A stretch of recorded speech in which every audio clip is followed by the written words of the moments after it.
Você se pergunta como um candidato com tão poucas qualidades e com tantos defeitos pôde conseguir o apoio quase incondicional de grande parte da população? Você já tentou argumentar racionalmente com essas pessoas, mas parece que elas estão absolutamente decididas e te tratam imediatamente como inimigo do mais leve aceno de contrariedade? Até sua tia, que sempre foi fofa com você, agora ataca seus posts sobre política no Facebook. Pois bem, vou te contar uma história.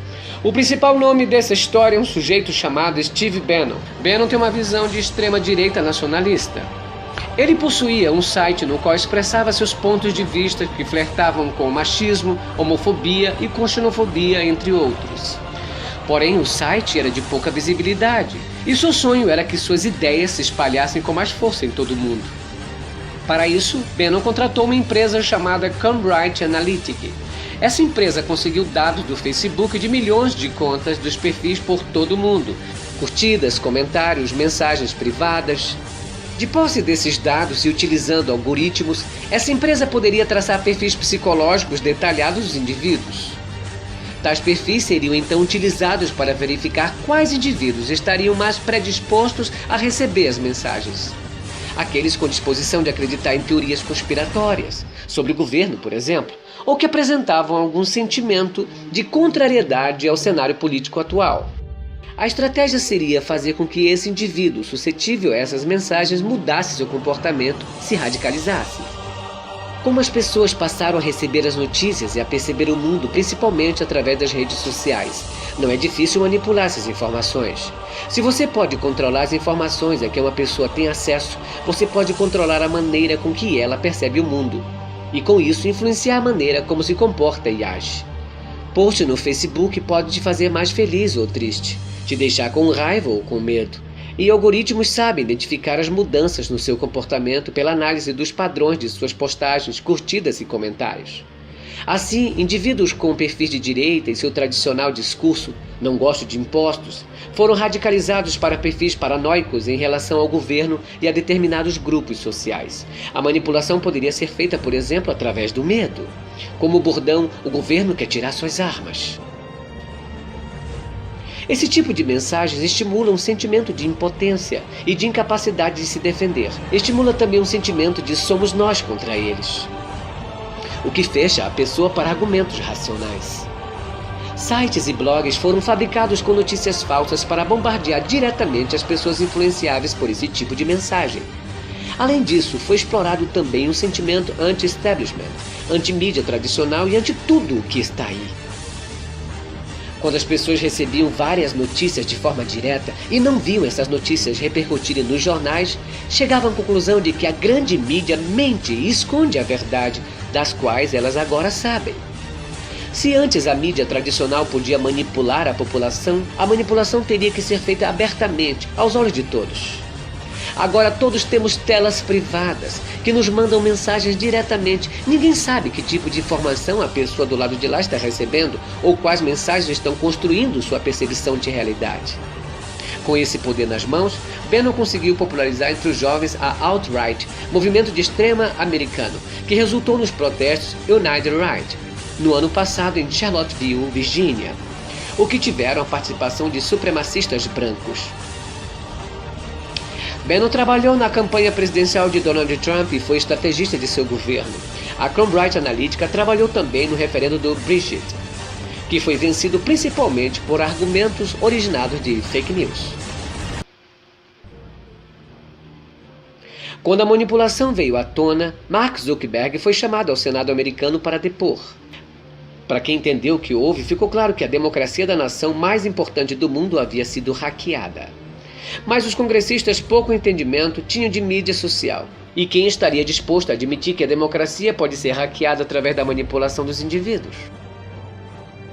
Zuckerberg estava apenas pensando em estabelecer um modelo de negócios lucrativo com a venda de anúncios direcionados. A coleta de dados e a avaliação de perfil psicológico das pessoas tinham a intenção inocente de fazer as pessoas clicarem em anúncios pagos. Era apenas um modelo de negócios, mas esse mesmo instrumento pode ser usado com finalidade política. Ele se deu conta disso e sabia que as eleições brasileiras podiam estar em risco também. Somos uma das maiores democracias do mundo.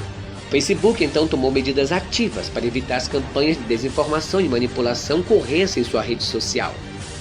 Muitas contas fakes e páginas que compartilhavam informações falsas foram retiradas do Facebook no período que antecede as eleições.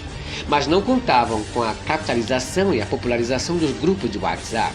O WhatsApp é o aplicativo de mensagem direta entre indivíduos, por isso não pode ser monitorado externamente. Não há como regularizar fake news, portanto. Fazer um perfil fake no WhatsApp também é bem mais fácil que em outras redes sociais e mais difícil de ser detectado. Lembra do Steve Bannon, que sonhou com o retorno da extrema-direita nacionalista forte mundialmente? Que tinha ideias que são classificadas como anti-minorias racistas e homofóbicas? E que usou um sentimento difuso ante tudo o que está aí e um medo de os homens se sentirem indefesos para conquistar adeptos? Pois bem, ele se encontrou em agosto com Eduardo Bolsonaro. Bolsonaro disse que o Bannon apoiaria a campanha de seu pai com suporte e dicas de internet. Bannon agora é um consultor eventual da campanha. Bolsonaro é o candidato ideal para ele, porque compartilha suas ideias no cenário ideal. Um país passando por uma grave crise econômica, com a população desiludida com a classe política.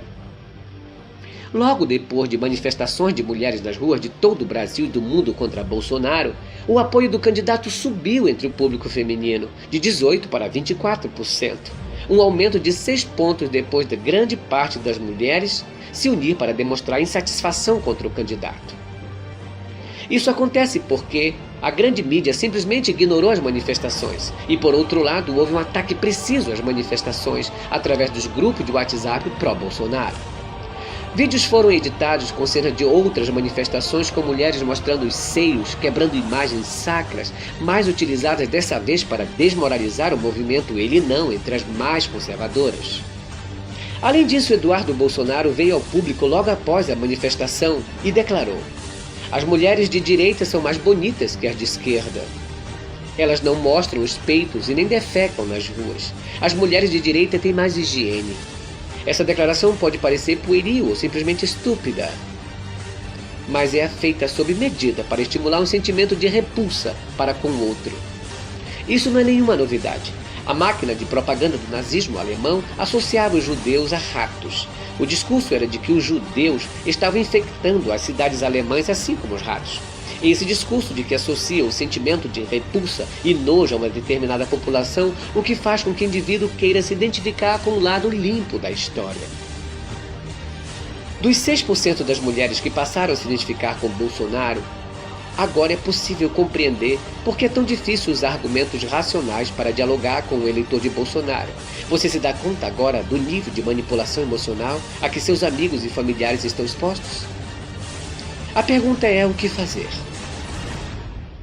Não adianta confrontá-los e acusá-los de massa de manobra. Isso vai fazer com que eles se fechem e classifiquem você como inimigo do outro lado. Ser chamado de manipulado pode ser interpretado como ser chamado de burro, e que só vai gerar uma troca de insultos improdutiva. Tenha empatia. Essas pessoas não são tolas ou malvadas. Elas estão tendo suas emoções manipuladas e sendo submetidas a uma percepção da realidade bastante diferente da sua. Tente trazê-las ao pouco para a razão. A única maneira de mudar seu pensamento é fazer com que tais pessoas percebam sozinhas que não há argumentos que fundamentem suas crenças e as notícias veiculadas de maneira falsa.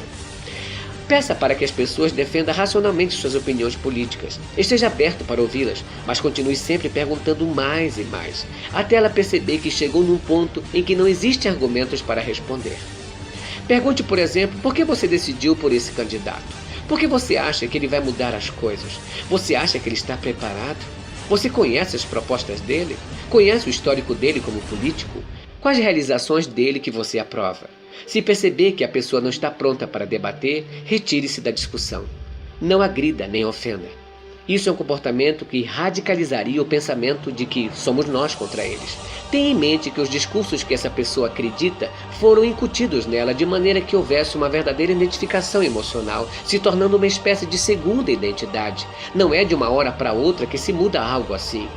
2 das mais importantes democracias do mundo já foram hackeadas utilizando tais técnicas de manipulação. O alvo atual é o nosso país. Não vamos deixar que essas forças nos joguem um contra os outros, rasgando nosso tecido social de maneira irrecuperável.